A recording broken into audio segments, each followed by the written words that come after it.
Now 524. New this morning, whether or not to allow Muslims into the U.S. has become part of our debate on terrorism after Republican presidential candidate Donald Trump proposed a temporary ban on letting them into the country.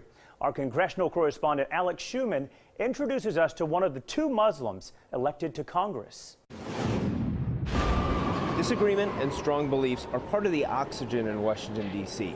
But recent terror attacks are again focusing some members of Congress on Muslims. I think for the most part, most of my colleagues are very civil. Congressman Andre Carson, who represents Indianapolis, is one of just two Muslims who serve in Congress. For me as a representative, I think it presents an opportunity to show that Muslims are very diverse and we're part of this country and we love this country.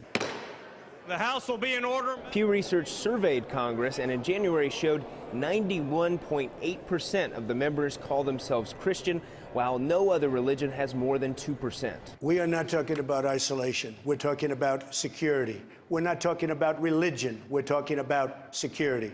Republican candidate for President Donald Trump takes credit for starting this conversation, proposing a temporary ban on non-American Muslims coming into the country, a conversation Carson points out America has had before. Where you had Jewish brothers and sisters who were questioned because of their identity. You had Irish Americans who were questioned.